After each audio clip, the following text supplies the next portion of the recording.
cerita mistis Tol Cipali dan kisah tumbal yang masih diingat sampai sekarang. Namaku Budi. Aku lahir dan besar di Bekasi, tapi sejak lulus kuliah, aku memutuskan untuk hidup berpindah-pindah, menyelidiki cerita rakyat, legenda urban, dan misteri infrastruktur yang seringkali diabaikan oleh pemerintah. Aku menulis blog, dokumenter, dan beberapa video YouTube tentang tempat-tempat keramat di Indonesia. Aku baru saja mendapat info tentang Tol Cipali, sebuah ruas tol panjang yang membentang dari Cikampek hingga Palimanan. Panjangnya lebih dari 114 km, melewati pegunungan, sawah, dan desa-desa tua. Dan yang membuatku tertarik adalah banyaknya kecelakaan aneh yang terjadi di sana, terutama di KM 97 dan KM 102. Aku mencari tahu lebih lanjut, dan ternyata ada cerita lain di balik pembangunannya. Konon, sebelum proyek dimulai, ada pawang spiritual yang datang ke lokasi. Ia melakukan upacara penenangan roh-roh penjaga tanah. Tapi warga setempat menyebut bahwa ada harga yang harus dibayar agar jalur itu bisa dibuka. Aku tidak percaya pada mitos. Aku percaya pada fakta. Karena itu, aku pergi ke desa Cikalong, salah satu desa kecil yang dilewati Tol Cipali. Aku tinggal di sebuah losmen tua milik pasangan sesepuh, Pak Daryono dan Bu Ratna. Mereka ramah, meski agak ragu ketika aku bilang ingin menyelidiki kisah tentang tumbal pembangunan tol. "Anak muda," kata Pak Daryono sambil mengisap tembakau lintingannya. "Kamu bukan orang pertama yang datang karena hal ini. Tapi kamu harus pastikan, apakah kamu siap pulang lagi?" Aku hanya tersenyum. "Saya cuma mau tulis cerita, Pak. Saya nggak takut sama mitos." Bu Ratna menatapku sedih. "Mitos itu biasanya punya akar. Dan kadang, akarnya berdarah."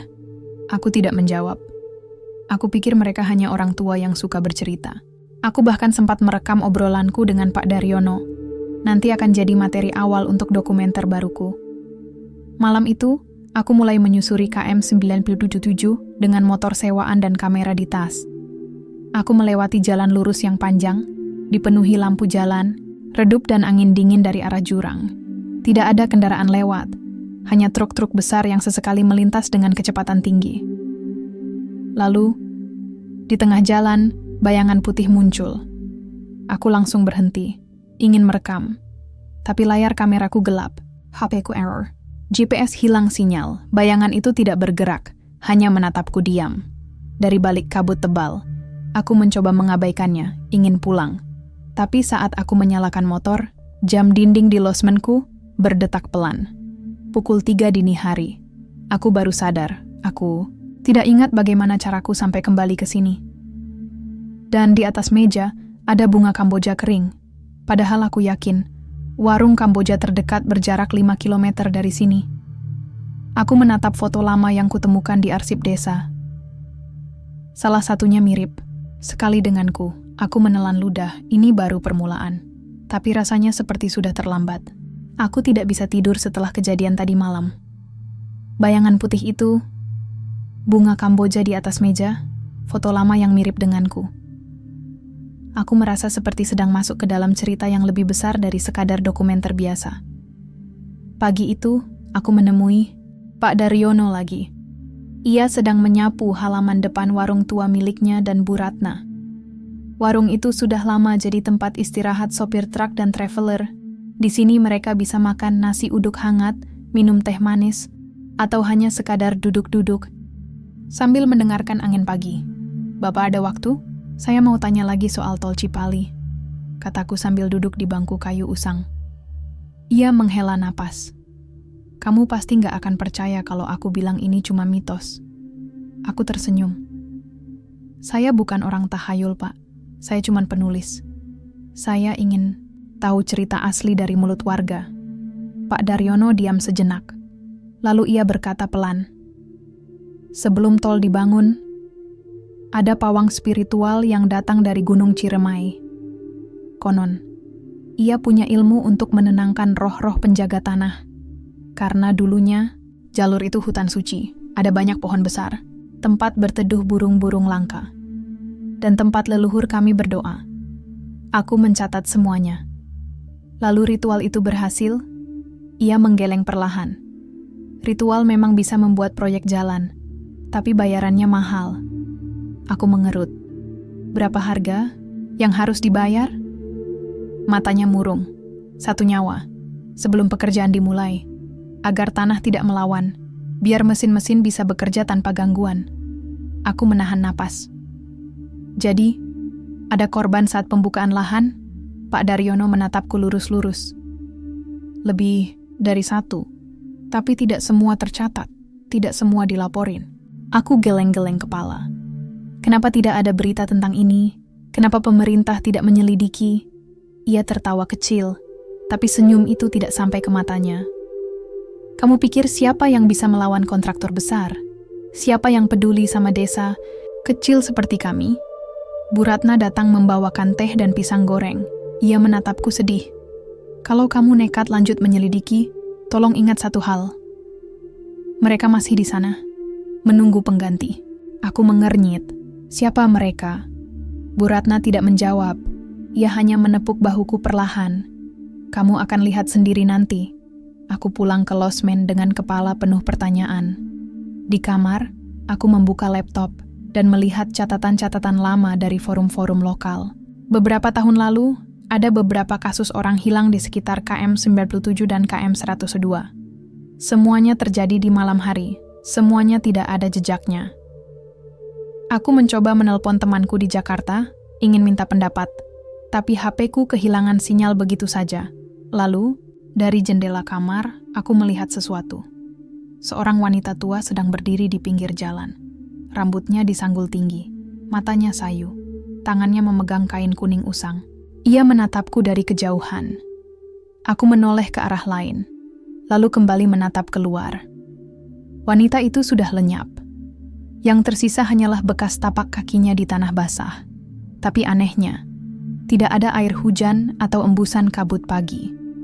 Aku menutup jendela, menyalakan kamera, membuat draft video pertama untuk dokumenter ini, dan entah kenapa, adegan pertama yang kutampilkan hanya layar hitam, dengan satu kalimat tertulis, ada harga yang harus tetap dibayar, agar tol ini tetap hidup. Aku tidak bisa melupakan kata-kata Bu Ratna, mereka masih di sana, menunggu pengganti. Dan setiap kali aku mencoba menelpon Jakarta, atau mengunggah catatan ke blogku, HP-ku error. Sinyal lenyap, seperti sedang diputus oleh sesuatu yang lebih besar dari teknologi biasa. Pak Daryono akhirnya setuju membawaku ke lokasi ritual lama, di KM 97, tempat konon pawang spiritual dulu melakukan upacara penenangan roh-roh penjaga tanah. Aku memastikan membawa kamera dan perekam suara. Ini akan jadi bahan dokumenter terbaik yang pernah kutulis. Kami naik motor tua Pak Daryono. Jalannya sempit dan berbatu, tapi ia tahu jalur itu seperti belakang rumahnya sendiri. Setelah 1 jam berkendara melewati hutan kecil dan sawah yang sudah mulai tergenang embusan kabut pagi, kami sampai di sebuah bukit kecil. Disinilah, katanya pelan. Di depanku, hanya ada batu besar yang tertancap di tanah. Tidak ada tanda-tanda kuil atau altar. Hanya batu usang dan beberapa bunga, kamboja kering yang tampaknya baru saja diletakkan. Aku mendekat, mencoba menyentuh batu itu. Dingin menusuk kulit. Dan entah kenapa, saat ujung jariku menyentuh permukaannya, aku merasa seperti disengat listrik lemah. Aku menarik tanganku cepat. Pak Daryono menatapku sedih. Jangan sentuh sembarangan. Tempat ini masih punya nyawa. Aku mengerut. Nyawa? Maksud Bapak, ada roh? Ia menggeleng. Bukan cuma roh, tapi ikatan. Semacam janji yang belum selesai. Lalu ia menunjuk ke arah tol yang membentang di bawah bukit. Sebelum semua ini dibangun, ada banyak desa di sini. Ada makam tua, ada pohon keramat. Tapi semua dirobohkan begitu saja untuk aspal. Aku merekam semuanya. Lalu bertanya, ada catatan tentang ritual itu? Ia diam sejenak. Ada. Di rumah pawang itu. Tapi kamu harus hati-hati kalau ke sana. Aku langsung ingin pergi. Aku bertanya alamatnya. lalu meninggalkan Pak Daryono di bukit itu. Aku pulang, mandi cepat, lalu pergi ke rumah pawang yang dimaksud. Rumah itu terletak agak jauh dari desa, di lereng bukit sebelah barat. Rumah kayu tua dengan atap compang-camping. Pintunya sedikit terbuka, seolah-olah tahu aku datang. Aku masuk. Udara dingin menyambut, bau Kamboja menyengat. Di dalam debu tebal menutupi segalanya, kursi-kursi rusak, meja kayu retak. Dan di sudut ruangan, sebuah topeng kayu. Matanya bolong besar. Mulutnya tersenyum seram. Aku menyentuhnya perlahan. Dingin. Basah. Lalu dari luar, suara langkah kaki terdengar. Perlahan. Mendekat, aku menoleh. Ke jendela, tidak ada siapa-siapa, hanya angin. Aku kembali ke dalam, mencari dokumen lama. Dan akhirnya, aku menemukan buku harian pawang itu, isinya aneh. Huruf Jawa kuno dicampur bahasa Indonesia kasar. Tapi aku berhasil membaca satu paragraf. Tanah ini tidak akan tenang selama hutang darah belum dibayar. Setiap bulan, 1 jiwa harus dikembalikan. Kalau tidak, mesin pembangunan akan berhenti.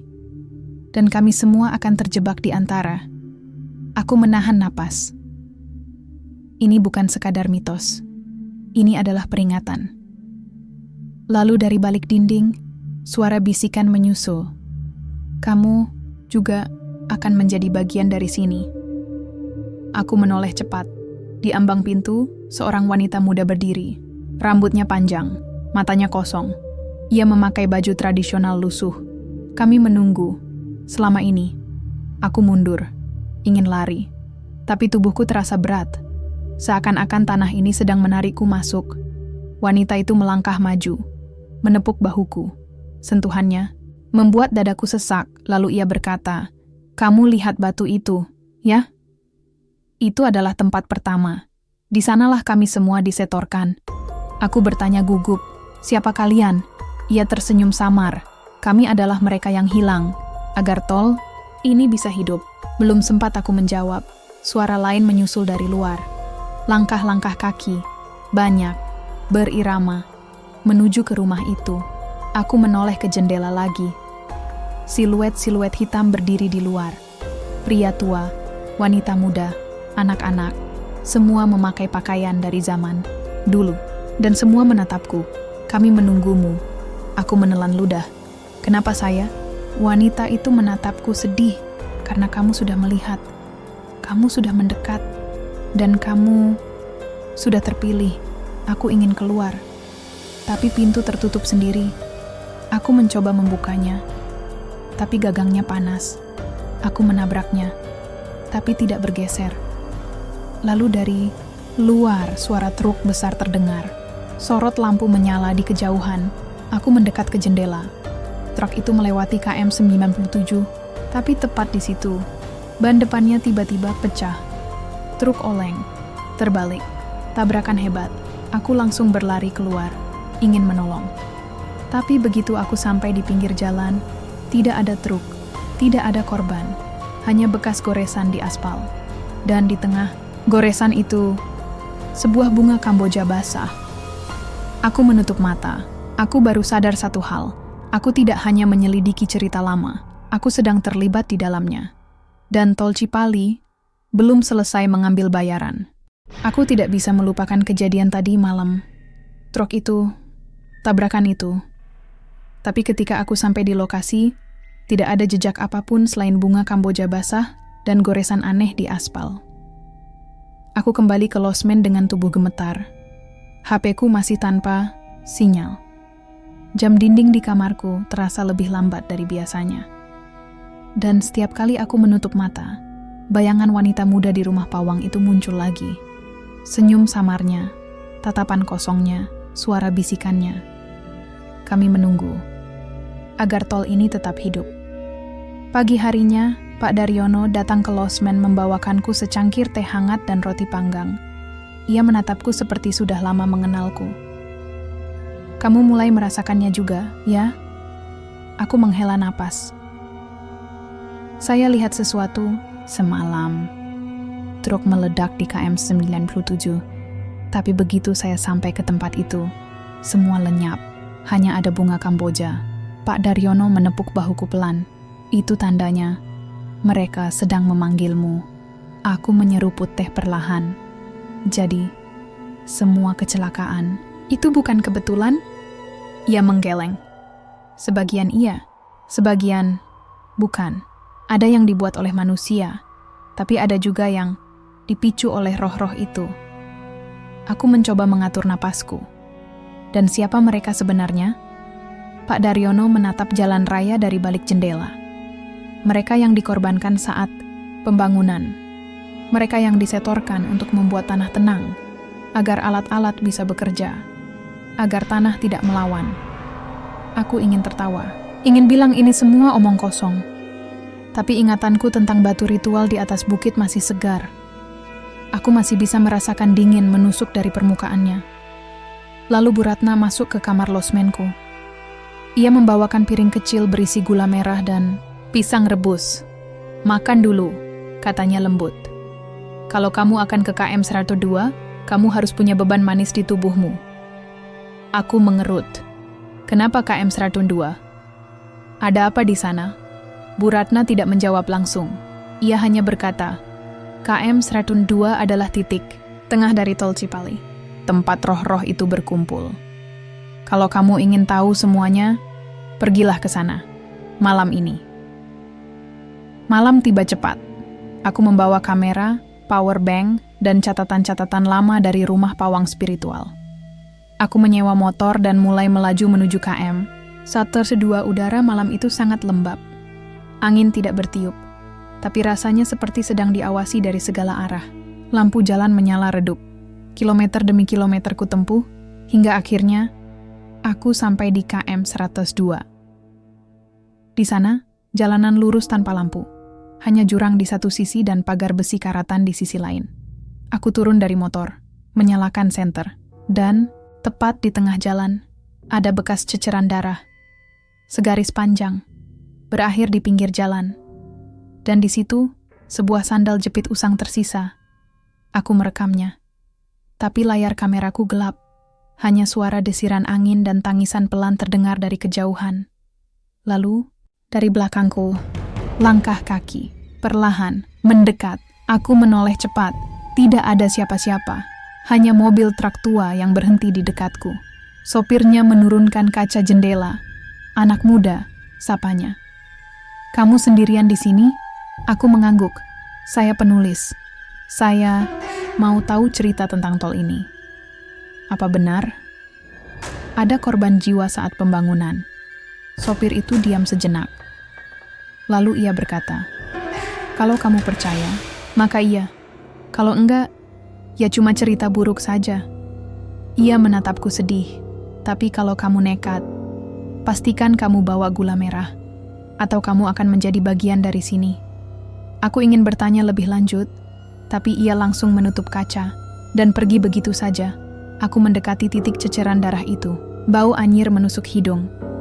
Aku mengambil foto, mencatat semuanya. Tapi entah kenapa, HP-ku error lagi. Semua file video hilang. Lalu kabut turun. Cepat. Tebal. Seperti disiram dari langit. Aku mundur pelan. Ingin pergi. Tapi motor itu tidak mau menyala. Aku menelpon Bu Ratna. Tapi suaranya hanya menembus kabut. Jangan lari. Dengarkan mereka. Lalu dari kejauhan, suara itu datang.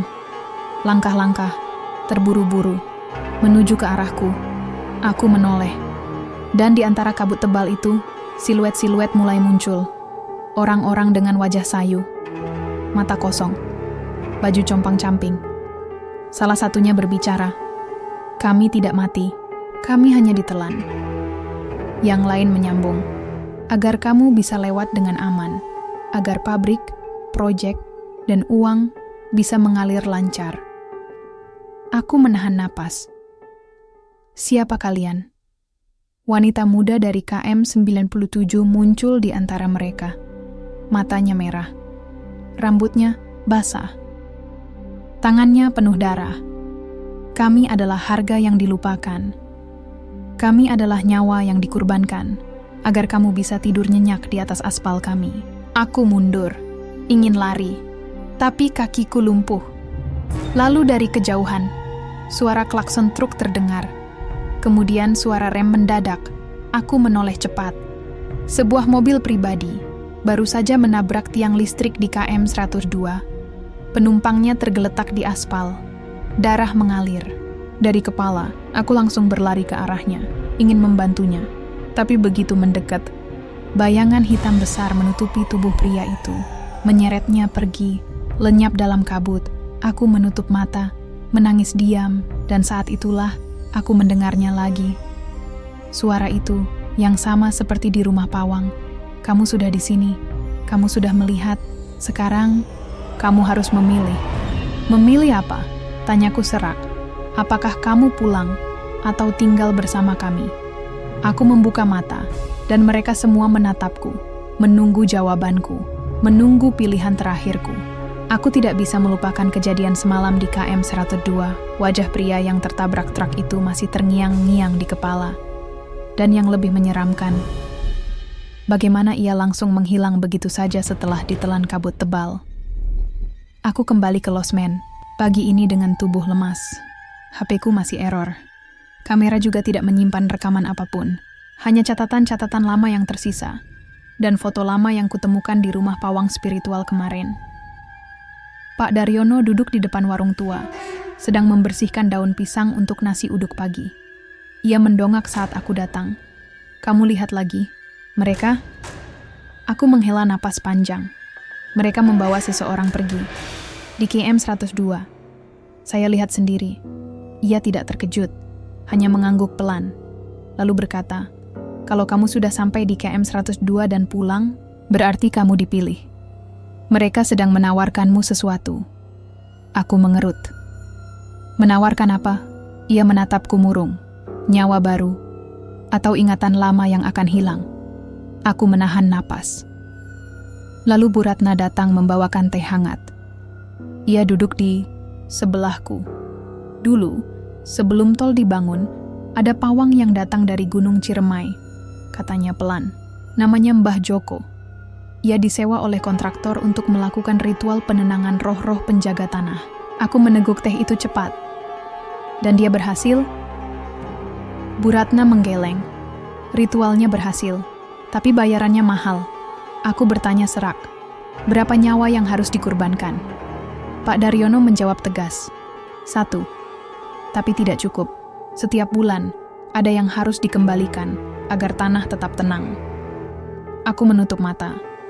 Jadi bukan hanya satu korban. Ini sebuah sistem. Bu Ratna melanjutkan. Mbah Joko akhirnya menghilang begitu saja. Padahal ia masih tinggal di sini. Orang-orang sempat mencarinya. Tapi yang tersisa hanyalah surat ini. Ia memberiku secarik kertas usang yang sudah mulai robek. Aku membacanya pelan-pelan. Isinya cuma satu kalimat. Tanah ini tidak punya amnesti. Hutang darah harus dibayar sampai akhir. Aku menelan ludah. Ada petunjuk tentang kemana ia pergi? Pak Daryono menatapku sedih. Hanya satu tempat. Tempat semua tumbal akhirnya kembali. Di bawah KM 97, ada sumur tua. Konon, tempat ritual dilakukan. Mbah Joko pernah bilang bahwa di sanalah pintu masuk mereka. Aku menatap foto lama Mbah Joko yang kumiliki.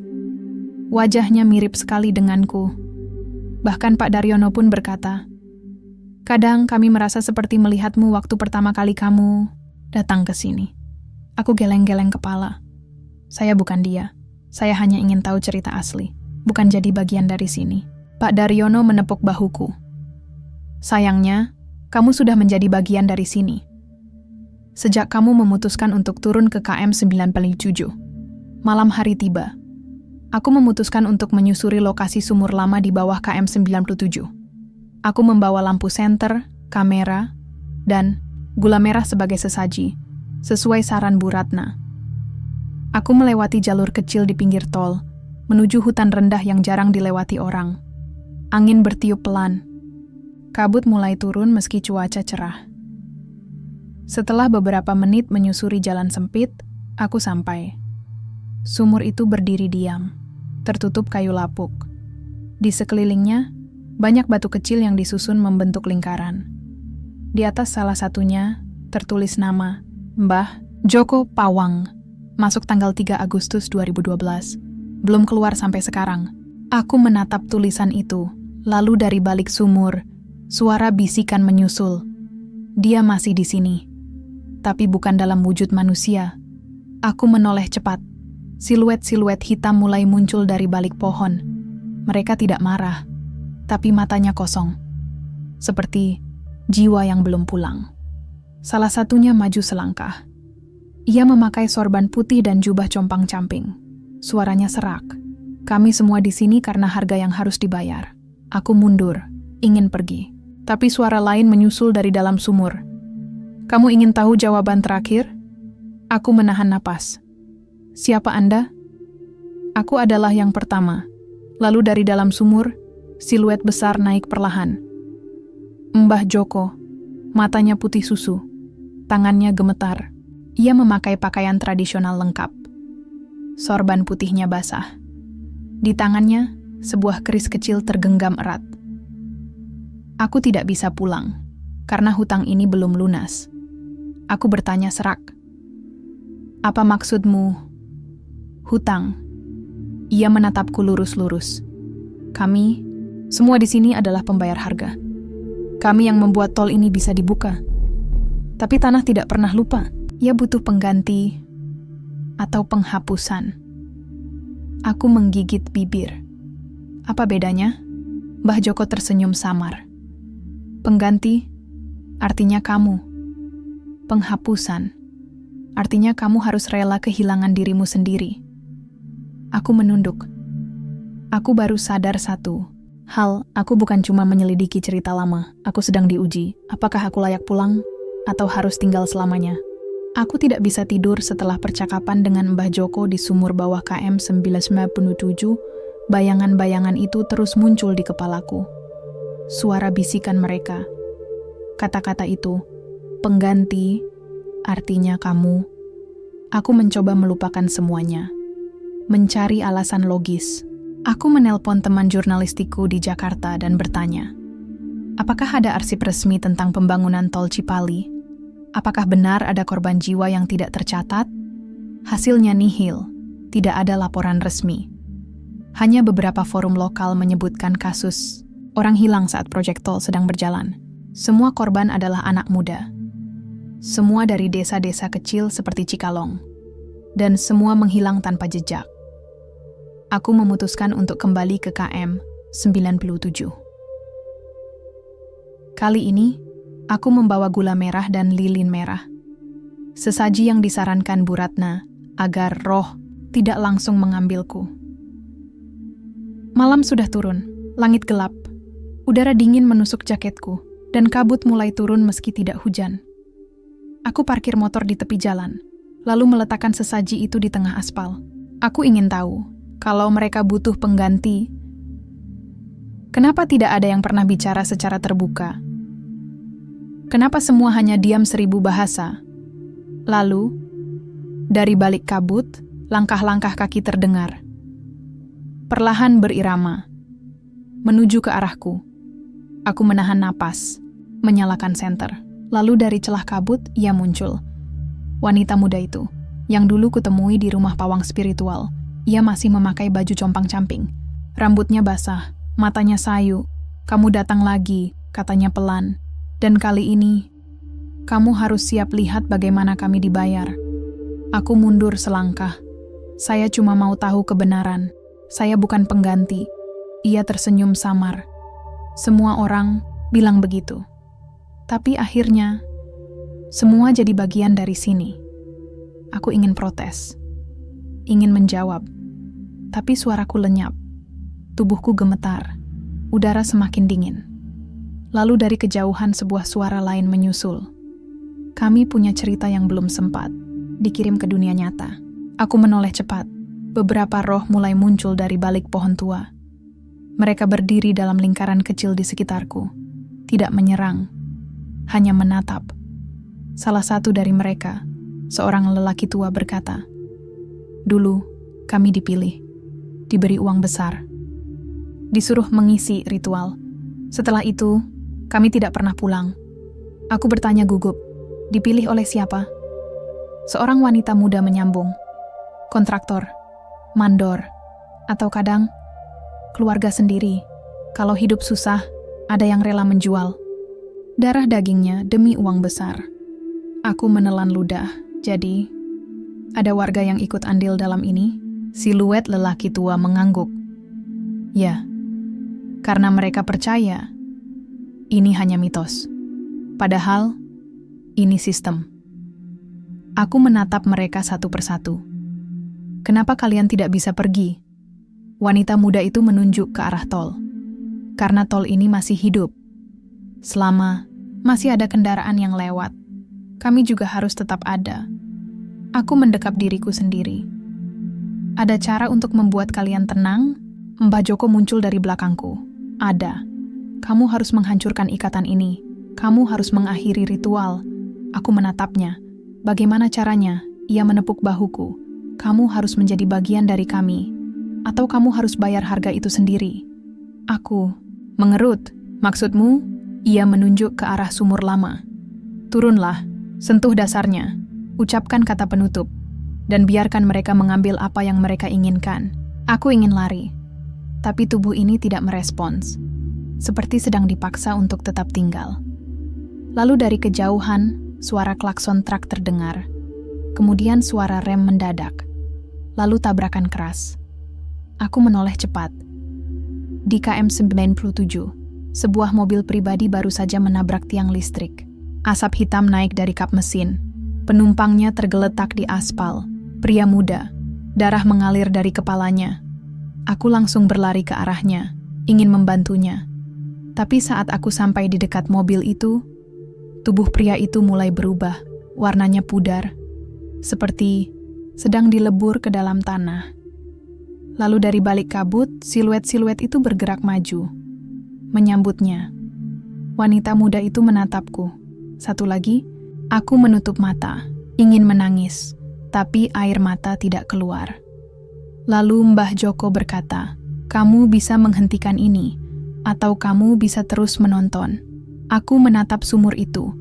Aku tahu jawaban terakhirku harus diambil malam ini, atau aku akan menjadi salah satu dari mereka. Aku tidak bisa melupakan pria itu. Wajahnya masih terngiang-ngiang di kepala. Matanya terbuka lebar, seperti sedang merasakan kejanggalan terakhir, sebelum hilang ditelan kabut tebal. Ia baru saja menabrak tiang listrik. Tapi tubuhnya tidak pernah ditemukan oleh polisi. Dan aku tahu kenapa. Ia dibawa pergi, dikembalikan.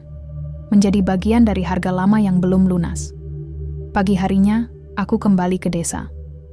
Aku mencari tahu apakah ia punya keluarga. Tapi Bu Ratna mencegahku. Jangan cari mereka. Mereka sudah tahu, tapi mereka tidak mau percaya. Aku mengerut. Kenapa? Ia menatapku sedih.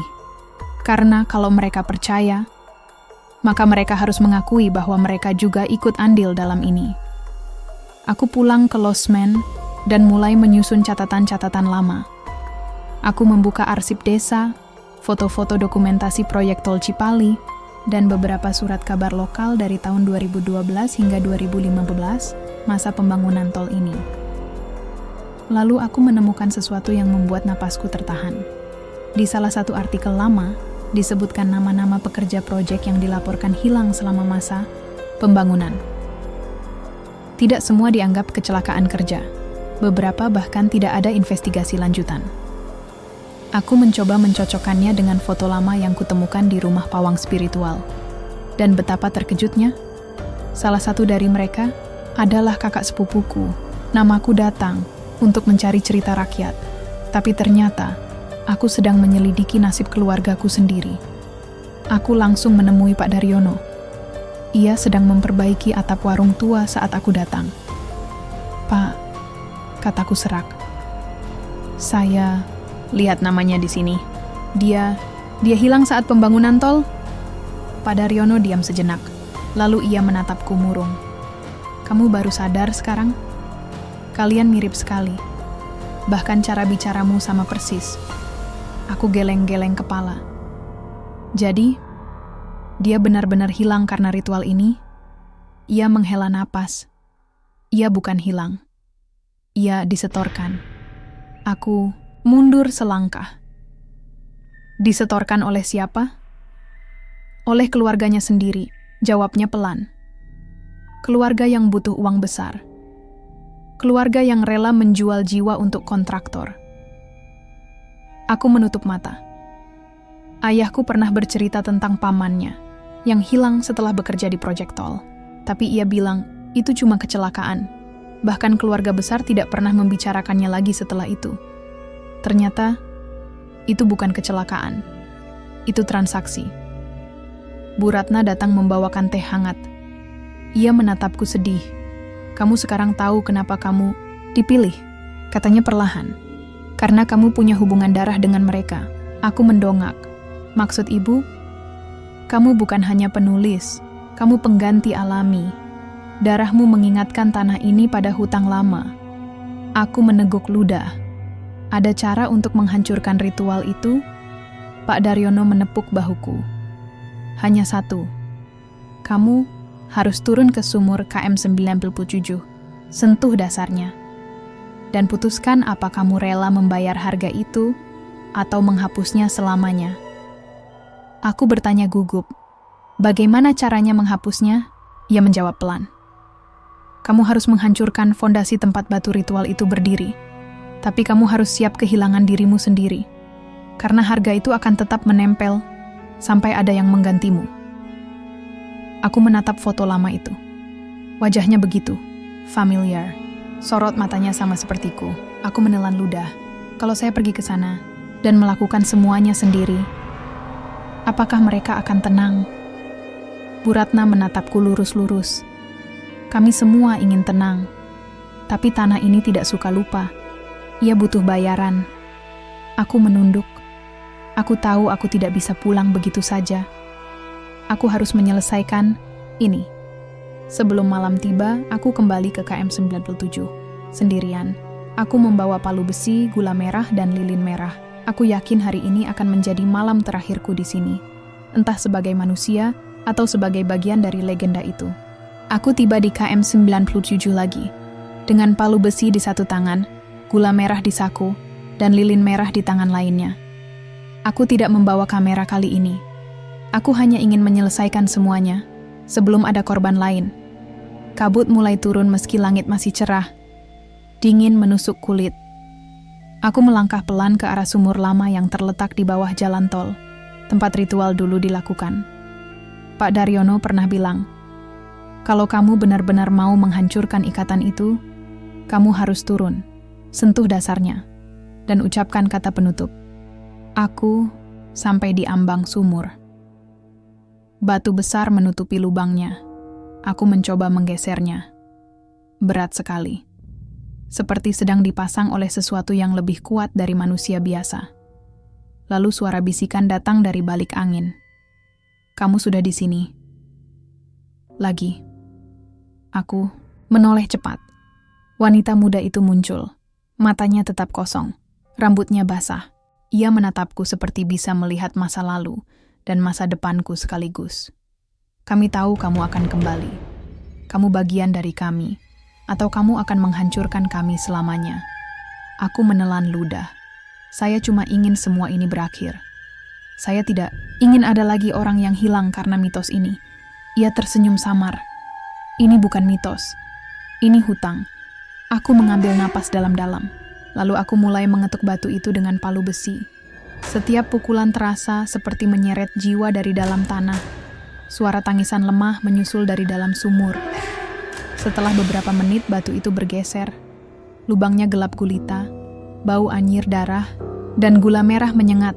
Aku menyalakan lilin merah, menjatuhkannya ke dalam sumur. Cahayanya memantul ke dinding bawah. Dan yang kulihat, nisan-nisan kecil. Banyak. Berjejer rapi di dasar sumur. Di salah satunya tertulis, Roni, 12 Agustus 2012. Disetorkan untuk harga pembukaan jalur. Aku mundur selangkah. Itu nama kakak sepupuku. Aku menutup mata. Kenapa ia tidak pernah pulang? Kenapa keluarga tidak pernah bicara? Lalu dari dalam sumur, suara wanita menyanyi terdengar. Lagu lama, lagu ritual. Aku mengenalinya. Itu lagu yang sering dinyanyikan oleh nenekku saat upacara adat. Aku melemparkan gula merah ke dalam sumur sebagai sesaji, sebagai permintaan pengampunan. Dan dari dalam, suara itu menyusul. Kami tidak butuh ampun, kami butuh pulang. Bayangan hitam mulai naik, satu persatu. Mereka tidak menyerang, hanya menatapku. Seperti sedang menilai apakah aku layak menjadi pengganti mereka, atau justru pembebas mereka. Salah satu dari mereka berbicara. Suaranya rendah, serak. Kamu punya darah yang sama. Kamu punya wajah yang mirip. Kamu adalah bayaran terakhir, atau penghapus akhir. Aku bertanya gugup. Apa bedanya? Ia menjawab pelan. Kalau kamu bayaran terakhir, kamu akan tinggal di sini. Menjadi penjaga. Menjadi tumbal baru. Kalau kamu penghapus akhir, kamu harus hancurkan fondasi ini. Tapi kamu juga harus rela kehilangan dirimu sendiri. Aku menahan napas. Maksudmu, saya akan mati? Atau lupa siapa kamu? Aku menatap nisan-nisan itu. Semua nama, semua usia, semua dari desa-desa kecil yang dilewati tol Cipali. Semua orang yang dijanjikan pekerjaan, tapi akhirnya hilang, tanpa jejak. Lalu dari belakangku, Mbah Joko muncul. Wajahnya murung, sorot matanya tajam. Kamu punya dua pilihan, nak. Aku menoleh. Apa saja? Pergilah. Dan biarkan ritual ini terus berjalan. Atau turunlah. Dan putuskan nasib kami semua. Aku menggigit bibir. Bagaimana caranya membatalkan ritual itu? Ia menunjuk ke dasar sumur. Sentuh batu terakhir. Ucapkan mantra penutup. Dan biarkan tanah ini memilih. Aku mengambil napas dalam-dalam. Lalu mulai menuruni tangga kayu tua yang rapuh. Langkah demi langkah. Menuju dasar sumur, udara semakin lembab. Bau manis gula dan anyir darah bercampur. Aku sampai di bawah. Nisan-nisan itu mengelilingiku. Siluet-siluet mulai berdiri di sekelilingku. Lalu sebuah suara menyusul dari kegelapan. Kamu punya waktu sampai jam 3 pagi. Setelah itu, kamu harus membuat pilihan. Aku mengangguk. Baik, saya akan membuat pilihan. Lalu aku mendekati batu terakhir di sudut ruangan bawah tanah itu. Terlihat pudar, tapi di atasnya masih jelas tertulis satu kalimat. Harga telah dibayar. Hutang belum lunas. Aku meletakkan lilin merah di atasnya, menyalakannya, dan mulai membaca mantra yang kutemukan di rumah pawang spiritual. Langit bumi roh penunggu, lepaskan ikatan ini. Biarkan jiwa yang tertahan bisa pulang. Biarkan tanah ini lupa, agar tidak ada lagi yang harus dibayar. Lilin menyala redup, angin dingin berhembus, dan dari balik nisan, suara tangisan mulai terdengar. Terima kasih. Akhirnya, seseorang mengingat kami. Aku melangkah maju, ingin menyentuh batu itu. Tapi begitu ujung jariku menyentuh permukaannya, rasa sakit menusuk tubuhku. Seolah-olah darahku sedang disedot keluar.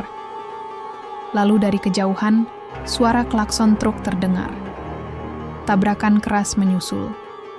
Aku menoleh ke atas. Melalui celah sumur, aku melihat cahaya dari KM 97. Ada mobil yang menabrak tiang listrik. Penumpangnya tergeletak di aspal. Lalu dari dalam sumur, suara itu menyusul lagi. Kamu harus pilih, antara dia atau kamu. Aku menutup mata, aku tahu. Inilah saatnya. Aku tidak bisa mengabaikan suara tabrakan itu. Dari celah sumur, aku melihat mobil mewah tergeletak di KM 97. Asap hitam mengepul dari kap mesin. Lampu depannya pecah. Dan di aspal, seorang pria tergeletak. Sendirian. Berdarah. Belum mati, tapi hampir aku menoleh ke roh-roh di sekelilingku. Mereka semua menatapku, tidak marah, tapi seperti sedang menunggu sesuatu. Kamu harus pilih. Bisik wanita muda berambut panjang. Antara dia atau kamu. Aku ingin protes. Ingin bilang ini bukan pilihan yang adil. Tapi aku tahu satu hal. Ini adalah ritual. Dan ini adalah harga. Aku mulai naik dari dasar sumur. Tangga kayu rapuh itu berderak di bawah langkahku. Udara dingin semakin menusuk saat aku sampai ke permukaan. Malam masih gelap. Kabut menebal. Aku langsung berlari ke arah lokasi kecelakaan. Pria itu masih hidup, matanya membelalak.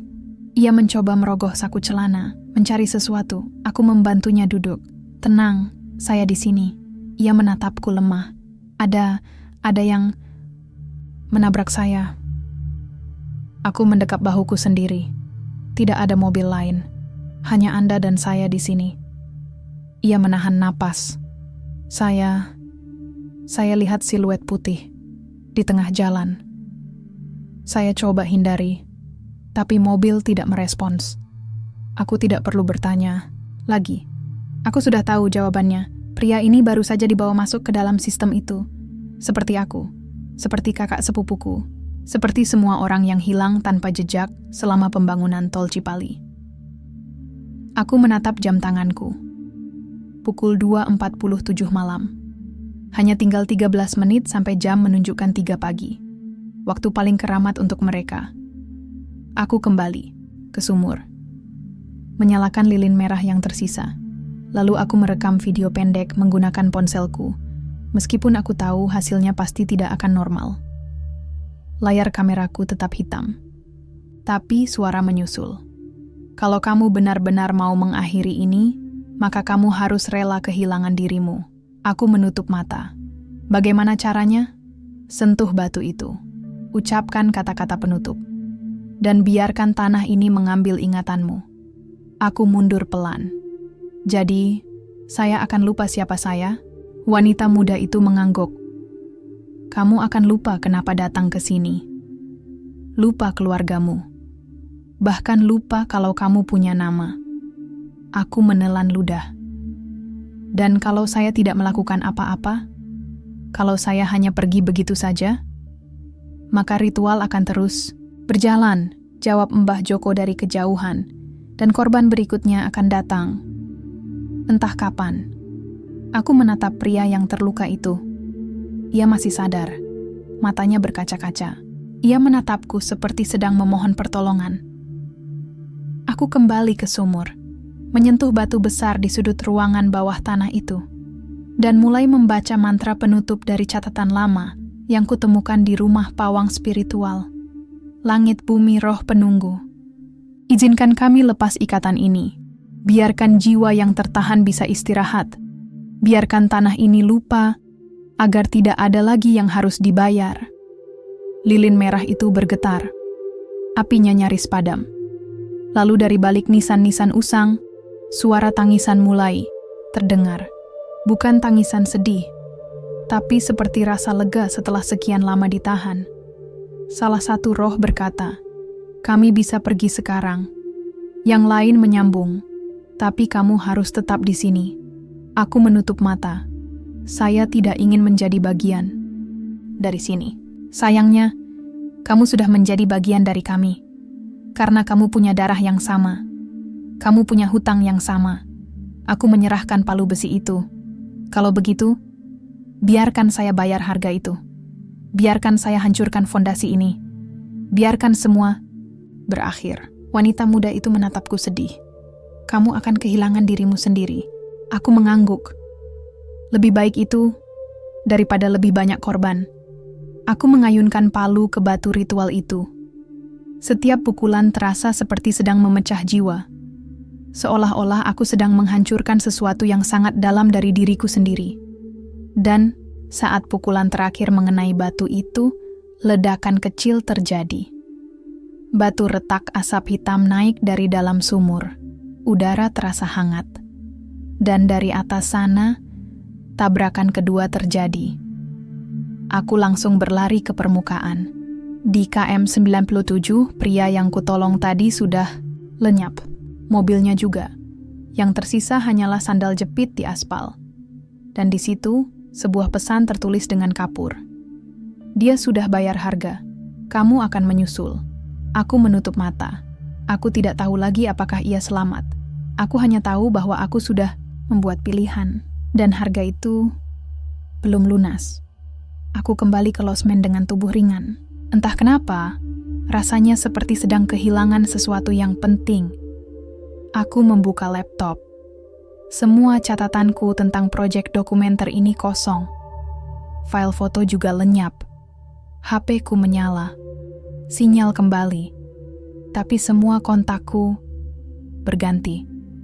Nama ayahku hilang. Nomor telepon temanku di Jakarta tidak valid. Alamat emailku tidak bisa diakses. Aku menatap cermin. Dan untuk pertama kalinya, aku tidak mengenal wajahku sendiri. Bu Ratna datang ke kamarku pagi itu. Ia membawakan teh dan pisang goreng. Menatapku sedih. Kamu sudah berhasil melepaskan mereka, katanya pelan. Tapi kamu harus kehilangan dirimu sendiri. Aku mengerut. Siapa? Saya? Ia menatapku lurus-lurus. Kamu dulunya Budi. Penulis, blogger. Tapi sekarang, kamu hanya penjaga. Aku tidak bisa menjawab. Aku bahkan tidak tahu lagi siapa Budi itu. Lalu Pak Daryono masuk. Kamu sudah putuskan nasib mereka. Tapi kamu juga putuskan nasibmu. Kamu akan tetap di sini. Setiap Selasa Wage, setiap malam Jumat Kliwon. Kamu akan menunggu siapapun yang nekat datang ke KM 97. Aku menatap mereka, ingin bertanya, ingin protes. Tapi lidahku keluh dan hatiku mulai lupa. Aku tidak tahu lagi siapa aku. Wajahku di cermin familiar tapi asing. Nama Budi masih ada di paspor dan SIM-ku. Tapi rasanya seperti nama orang lain. Seperti sesuatu yang pernah kusebut, tapi bukan milikku lagi. Pak Daryono dan Bu Ratna tetap memanggilku Mas Budi. Tapi suara mereka seperti datang dari kejauhan. Seolah-olah aku sedang mendengarkan rekaman lama yang mulai rusak.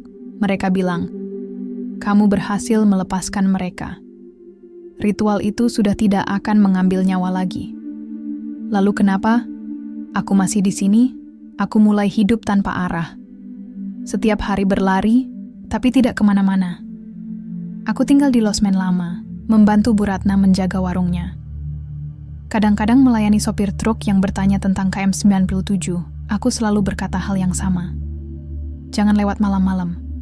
Jangan percaya bayangan putih. Dan jangan pernah turun dari mobil kalau jam menunjukkan pukul 3 pagi. Aku tidak ingat bagaimana caraku sampai di sini. Tapi setiap kali aku mencoba pergi, naik bus atau ojek keluar desa, aku selalu kembali ke tempat yang sama. Losmen tua, KM 97, sumur ritual. Seolah-olah aku adalah bagian dari jalur ini. Beberapa bulan berlalu, pemerintah daerah akhirnya membuat pengumuman bahwa Tol Cipali akan direnovasi total. Jalurnya akan diganti. Beberapa kilometer akan dialihkan karena proyek kereta cepat. Dan saat itulah mereka muncul lagi. Para pekerja proyek baru mulai melaporkan hal-hal aneh. Ada bekas darah di aspal, ada suara tangisan di tengah malam, ada siluet-siluet hitam yang duduk di pinggir jalan, tanpa wajah. Salah satu mandor proyek baru datang ke warung. Ia menanyakan sesuatu padaku. Mas, ada yang aneh di KM 97. Ada batu retak besar di bawah fondasi jalan. Kami coba bor, tapi alat rusak sendiri. Ada yang salah? Aku menatapnya lama, ingin bicara. Tapi lidahku keluh. Bu Ratna menjawab untukku. Itu bukan kesalahan teknis. Itu hanya bekas ikatan lama yang belum sepenuhnya hilang. Mandor itu mengernyit. Ikatan apa? Ia menoleh kepadaku. Aku hanya bisa menepuk bahunya pelan. Kalau Anda ingin proyek ini lancar, jangan lupa bayar harga. Ia tertawa kecil. Harga? Kami sudah punya izin resmi. Semua proses legal kok. Aku tersenyum samar. Legalitas tidak cukup. Tanah ini butuh penghargaan. Mbah Joko muncul dari balik pintu kayu usang. Matanya sayu. Sorotnya murung. Kami semua di sini karena hutang yang tidak dilunasi. Kalau kamu nekat mengganggu sumur itu, maka kami harus mengambil pengganti. Aku menatap Mbah Joko. Saya sudah rela kehilangan diriku, supaya ritual itu berhenti. Ia menepuk bahuku. Tapi kamu masih di sini. Maka ritual itu juga masih ada.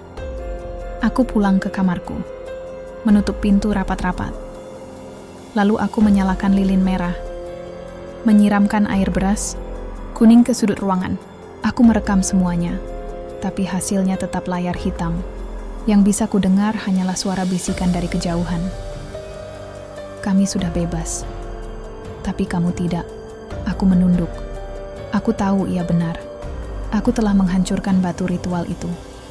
Aku telah membatalkan ikatan lama, tapi aku gagal pulang. Aku masih di sini, menjadi penjaga.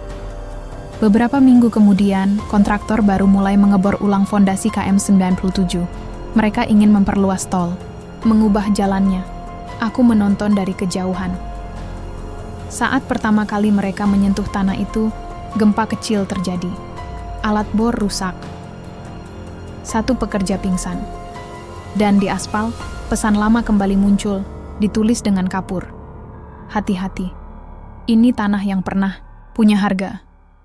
Aku pulang ke losmen dengan kepala kosong. Aku tidak punya tujuan. Aku hanya ada. Lalu suatu malam, wanita muda berambut panjang itu muncul lagi. Ia duduk di ambang pintu kamarku. Menatapku sedih. "Kamu masih di sini?" Tanyanya pelan. Aku mengangguk. Saya tidak bisa pergi. Ia tersenyum samar. Karena kamu adalah penjaga sekarang. Kamu yang harus pastikan tidak ada yang lupa. Aku bertanya serak. Lupa apa? Ia mendekat. Bahwa harga itu pernah dibayar. Bahwa nyawa pernah dikurbankan. Agar semua bisa lewat dengan aman. Aku menatap foto lama di atas meja. Foto para pekerja proyek tol dari tahun 2012. Wajah-wajah itu sudah tidak asing lagi bagiku. Mereka semua mirip denganku. Saya lupa siapa saya sebenarnya, kataku pelan. Tapi saya masih ingat. Kenapa saya di sini? Ia menepuk bahuku. Itu sudah cukup. Lalu ia menghilang begitu saja, bersama kabut tebal yang turun meski cuaca cerah. Beberapa bulan berlalu. Proyek renovasi tol lanjut. Kontraktor tidak pernah percaya pada mitos. Mereka pikir ini cuma cerita buruk dari orang tua desa. Tapi setiap Selasa Wage di KM 97, aku duduk diam di pinggir jalan, menunggu, menyaksikan, menjadi bagian dari legenda itu. Aku tidak bisa mati. Aku tidak bisa pergi. Aku hanya bisa menunggu. Menunggu seseorang yang ingin tahu. Menunggu seseorang yang haus cerita. Menunggu penggantiku.